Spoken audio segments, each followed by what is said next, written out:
Salut à tous. Cette vidéo, le message du mari de Fé Aïssatou So et de sa sœur, leurs messages, les deux messages m'ont rendu triste. Vous allez écouter tout de suite pour ceux qui comprennent Pulaar. C'est triste. Et la famille interpelle le procureur de la République auprès de la cour d'appel, M. Sarwright, qui s'est personnellement rendu en famille. Il a vu la situation. Et aujourd'hui, après 10 jours, il y a un grand silence selon la famille. Même pour récupérer le corps de sa femme, le monsieur qui fait taxi-moto, c'est ce qu'il fait à Conakry. Et là aussi, ce n'est même pas pour lui la moto, c'est quelqu'un qui lui fait louer la moto. Juste pour dire que c'est une famille démunie, qui n'a pas de moyens. Le monsieur voit sa femme partir comme ça à cause d'un délinquant sous prétexte qu'il a une dépression. Une femme qui était enceinte de 8 mois. Et elle et son bébé sont partis comme ça. Et pour récupérer le corps, on réclame 1 million à la famille. Ces drames comme ça, c'est l'État qui doit tout prendre en charge. Et aujourd'hui, les enfants de cette femme, Aïssatou So, qui est décédée, les enfants sont en train de dormir sous une terrasse. Une maison, vous allez écouter ici, grâce à notre sœur Mariam Milmono, la guerrière, qui est allée les interviewer. Mais c'est triste. Ici, le président est interpellé. Faites quelque chose. Ce monsieur est Boubacar, qui a causé ces drames, qui d'abord tombe sur la femme, cherche à abuser sur elle, et après la poignarder avec un couteau pour non seulement la tuer, mais aussi son enfant. Aujourd'hui, il paraîtrait, selon les explications de la famille, que le monsieur, comment je vais dire ça, que la sœur de ce monsieur est allée à Dubreka pour se procurer d'un avocat et défendre son frère. C'est normal parce que la justice, même les criminels, ont des avocats. Mais ces drames comme ça, l'État doit s'arrêter. L'État doit gérer cette famille-là. Pour le moment, ce monsieur et ses enfants, l'État devrait les mettre dans des conditions. Mais surtout que l'État les dit de ne pas agir, de ne rien faire, de les suivre et ils vont gérer. Maintenant, ils disent qu'ils vont gérer. Depuis que le procureur a quitté ces œufs là-bas, qui n'a plus remis pied. Pas d'appel, aucun contact. Et c'est une famille démunie qui n'a rien. C'est triste. Quand on parle de changement, ça doit changer dans le vrai sens du mot. La justice de paix de Dubreka, nous vous interpellons sur ce dossier. Même pour récupérer le corps de la femme, il a fallu que le monsieur lui-même s'en occupe. Des drames comme ça, l'État doit s'en occuper. Doit tout prendre en charge. C'est triste. Je vous laisse suivre un peu. Pour ceux qui comprennent Pulaar. Mais j'étais obligé de faire ce petit résumé en français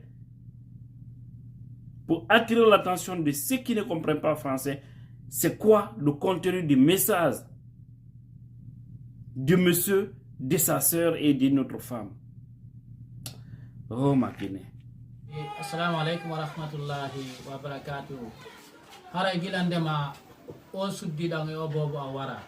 niveau no oti fewdori noon o tigi wiya tun alhamdulillah kono nanon falirano nanon sikkirno ko nanon kadi miijorno toujours mi expliquerai tun seeɗa fi yo jama on faamu wata mo be sikko hara no yiirnono mamo woni nani deno hara ko noon kadi haray gouvernement o woni teppitade fi mum haray ni ka oti wonɗon hino maapi hino sokoli hino miiji fenɗo ɓerdande no eppi hay fettude ko hakke ko tata o tigi no wondi e sokola e hoore ɗum kayiɗo miɗo jooɗi ɗo miɗo miɗe koye ɓikkoy ɗo ɓiɓɓe ɓen woɓɓe maɓɓe fuɗɗike nawnude ka wone walde ka yaasi ɗo ino sankeɗen ka wengi ɗo ko ɗo ade wone walde sonsoli min fof ko ɗo mi woni e ɓiƴƴodirade ɗum ɗon fof ari waali télé ɗa bimbi ɗo min nikke ɗo mi yeehi ka justice andugol ko honno fiisi min wawa yiltitade ka suudu kamin wonno ɗon taw ha min anda ko honto turiɗo fewdi ɓay si ɓe iyi ɗum ɗo fof no deƴƴi yoɓe andu ko respectugol ɓe hoolagol golle maɓɓe ɗen kadi ɓe waɗayɗe na wonde ko hulugol goɗɗugo ko ɓay ɓe ari ɓe jonni men hoolare ɓe récupéray ɓe waway waɗgol ɗuma golle maɓɓe ɗen fof ɓe waɗayɗe no haniri noon kay noon ko ɗum waɗi si ɗum ɗo fof no deƴƴa e hunde waɗa taɓe sikku ara ɓa haray oti koni wayi hara ko aaden simple jomo ala yimɓe arɗo o miɗo arretidemo minna gouvernement o ƴetti charge joni koye min habbo min heɗitoɓe kala ko ɓe woni ɗumannade o message ɗo haray lan faala yo yaw ha o howta ka monsieur Doumbouya ɓay ko kanko fen ɗo halfina leydi kanko halfina programme ji leydi lan faala ɗum ɗo yo hewto e makko hande bimbi mi yimmike ɗo mi yeehi ha ka justice Dobirika andugo ko honno fi ɓayɓe innuno ɓe yiltitoto ɓe waɗa enquête fi ko honno o sagata ari violiri ɓeygu an warimo kanko e bobo kono ɗum fof ɓayɓe arale ɓe neeɓi ɓe arale min mi yiltitike toon hande ko toon mi yeehi mi tawi caajirawo sagata warɗo ɓeygu an on himo ka justice toon himo naɓori hay avocat joni noon ɗo ni kam wonɗo mi anda ko honto mi fewndi e aduna am ko mettere ba ko muusi komba komi selo mi anda wo ko honno ɗum ɗo ɗum wayi tan mi taw ka justice toon ko toon nini kadi mi yalti mi accimo toon nini ɓay mi naati ka justice ɓe landila wo ko honno mi haalta minni ɓe fof mi wata haalde nini sina plat ɓe wiyimmi haray joni haray ko tuma ɓe aray ɓe ndaara ko honno woniri simen uddita suudu ɗo e ɗum wota min uddito haray hande on sokola ɗo e o miijo ɗo e mettu ɓerde ɗo hande ko ɗum ɗo mi jooɗodi haray no miɗo faala yoɓe immo ɓay Allah waɗi men fopp komin guinéɓe kono ko hewti men kon sifa no hewtiri men noon mi tañƴinaki hay si hewti woɓɓe haray na sifa ɗum ɗo hewti ɓe haray koɓe kippu ɗum ɗo ko ɓuuri yawde e ko yaawi kon ɓe holla men ni e koye ɓikko jooɗi koye ɗo ko honno mi wawata baɗɗirde ko honno mi wawata wontirde hande kadi haray ko ɗum ɗo min mi tori ko hombo wawata wallitaɗa danka gollam ɓeɗo miɗo jooɗi ɗo bimbe kikire min komi handicapé kono miɗo préféri immagol yaaha ɗaɓɓa goɗɗo ɓay mon be Allah si tagi goɗɗo ka jonnemo arsike ma konka goɗɗo yiilan in landilan si tawi la wawi dogingol moto o jonnila moto o ndum motor makko ɗo o jonnilan min haaldi recette mbiya mi dogina mi ƴetta recette makko mi jonnamo mi ƴetta yew ko Allah arsiki mi fiwota mi wuuro ko tora fiyota mi feƴƴi yeeso goɗɗo mi tora goɗɗo ciiɓolan ko fi sabu ɗum ɗon mi yalti fiyo mi wuuro lankeɗa laabude tos e nder ɗum ɗon ɓe ari ɓe yannaniɗan ɓe soddiɗo an wawnawɗo tambitade koye paygoy ka suudu toon tata kala komi addi yonayɓe himo tambitiɓe mo hittini fi maɓɓe ɓe ari ɓe waraniɗan on ɗon ɓe jooɗike noon hande kam mi jooɗiɗo mi ɗon kande konto fuɗɗitota e aduna on min ɗikko yanko min jooɗo hande ni hokkoye makko no nawni haray ko ɗum ɗon mari ko holla ande ko yontere hande salwayt wayri ɗo kanko hoorejo ñawoɓe laggina ɓen fof gilande ma ɗum ha joni mi nanale huhinanale hay fus ha ɗo hande timmi balɗe sappo gilande ma ɓe wari suddiɗamo joni yande haray komi toriɓe mi jeeji haray koɓe kippu ɗum ɗo ko ɓuuri yawde kon ɓe ndaara no oti kañum kadi wawa wallitarde koye payi koye jooɗi koye ɗo ɓeɗo fof har ko lek won jangguɓe wonɓe janggude l'école ɓay koye tatoy koye ko oya jeeyi koye koya tatoy hedditi koye ko kanko okkaɓe ɓay Allah waɗi ko moɓowo yimɓe hande noon ɓe fof no sori ley koye ɗan ɗo meɗen waala ka yaasi kaye to ɗo e ɗe sanke ɗo e ɗi solsoliji ɗo meɗen jooɗi ɗo haray ko ɗumi mari komi holla kala mo be ka hikkodi wassalam yi sanke ɗe hino sanke ɗe ni hino ɗe ko de do men fontata ka terrasse do men biyondira do men jeta to walto men jeta to walto be hino sanke de ko do ka damu ka do wonde walto ni ko jonnal men autorisation yaw taw ka suud hay nokku tawoti anda ko do futto ne wonde de ande tampereji ene bobobe no wulla lakkere nene goto jogaki lakkere nene sona ɓiɗɗo mum ande onno maayi ene lan sonjodi e boboɓe ɓe jemma ala ñawma ala mi watta e dalade mbiɗano tako boboɓe no wulla maƴa nene maayino ey guinayen wallitelan fi allah mi torike on ballal wallitemen population guinayen komin pir guinayen ɓe wallitemen heɓɓiten henen fiiɗum ɗo wata wattode no gonno min gertata ina muusi fanke fiyallay si aysatu so mayande imo ma acci ɓiɓɓe tato fanke fiyalla imo acci ɓiɓɓe tato aysatu so eɓe accitande sanke ɓe waalo nda restay neɗɗo no duwa waalude ɗum ɗo hande woni balɗe sappo ifi aysatu so maayi eno ko ɗo ɓe woni waalade hande ko ɗo mi woni waalade ko mi woloratalen ɗo min yewo bobo togosoɗo ko maƴay tu mi ƴettamo mi bamma mi daro siko ine siko deuxiéme ko ɗo mi yadan to kadi mi wallitina o yii oji o warama e ɗi hande balɗe sappo enen min andali hay hunde taw ko honɗum arde ɗo ñande o min ala andude ko honɗum ɓe aray ɓe hiwro men ɓe muññitina men kono min yiyaali taw koɓe ari kon battane mum on taw sa yi hande o jiwo nene goto ma wara goɗɗo yaha ka justice ɗaɓɓugol kadi avocat ɓe landutono mo kon ɗum adduma ɗo nene goto ma on fawike wonkiji ɗiɗi enen ko ɗum ɗon mapini men fureji ɗiɗi wonkiji ɗiɗi fureji ɗiɗi sonnajo reedujo mo lebbi 9 e balɗe 5 ko on wara komo musede ngata so musa ma ngata ñande timmi yontere law musa o jibina ne ñande aro heɓi balɗe 4 ngata musa ta ko laaɓi o tufirtamo ta min yiyata kadi yimɓe makko gouvernement mbere arɓe men inni men yo men wonu ɓaawo mum min yiitali ɓe min yaali batte maɓɓe on kadi joni onon ɗo foppi ɗon suti ɗum ɗo aduna on fof yitidi kala ko wonɗon ɗon suti koko waɗi ɗo e koko waɗa ɗo siko bunɗo si wona bunɗo si a nanay haala kan si a nanata ɗa yiide muuve makko woni feƴƴude kon onon ɓe sutiɓe ɗum ɗo min torike on ballal min torike no an colonel Doumbouya anduno a changenay men leydi ndi minen do sansori sengo amen mamin heeɓi fureji ɗiɗi waraɓi min yalta o battane hay hunde andi minen min innay sansori sengo amen sina ɗum joni a immini hoorejo o ari ha o hewtiɗo ɓawi boboɓe mo fesuno minen min yaltaw ko gollanɗon men kon min yaltaw ko gollanɗon men joni hay waaliɗo ka nder suudu mum fali no huuli annoyɗa walade e terrasse ɗanoɗa mo ɗanike goɗɗo anda kono feƴƴata ɓawo mum si goɗɗo ari ƴettiɗo bobon koynete kadi hin oya warama ɓe yeeyi bobo go kadi ka na ɗum wiyoton men on innata men ɗanoto ha bobo go ƴette naɓe joni ɗon suti ɗum ɗo aduna on foppu no suti ɗum ɗo joni ñande wo ko haala hesa ñande o ko haala hesa joni walle men min heɓa ka men wona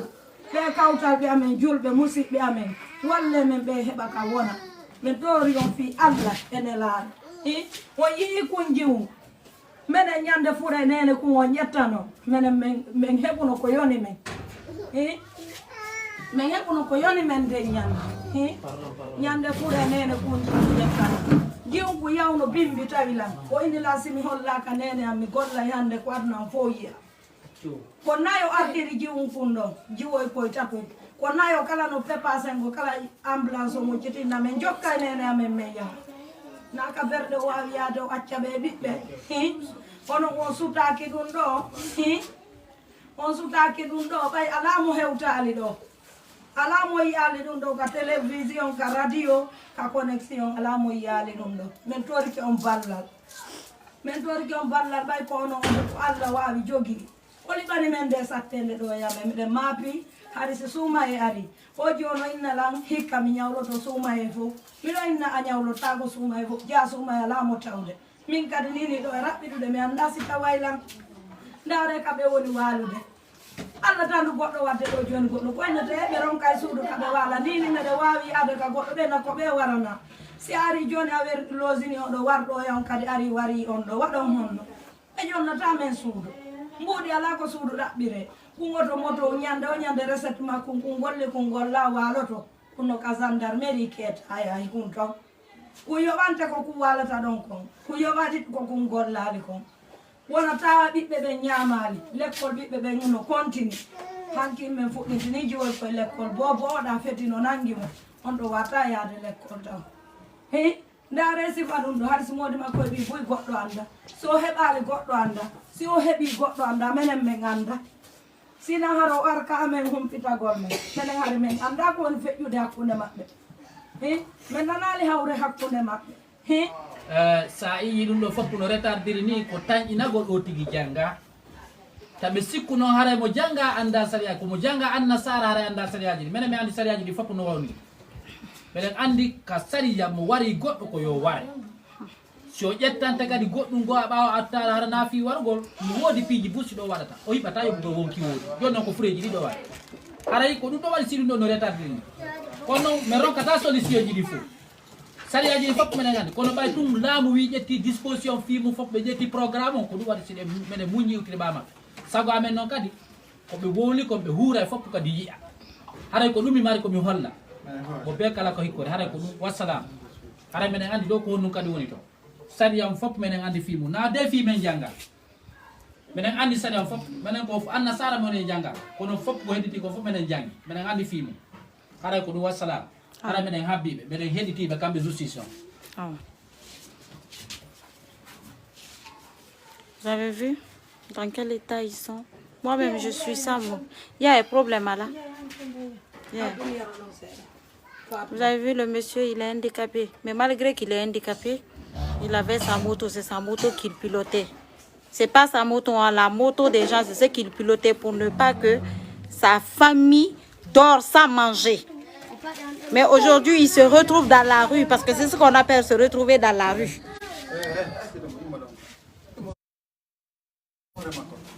C'est ce qu'on appelle se retrouver dans la rue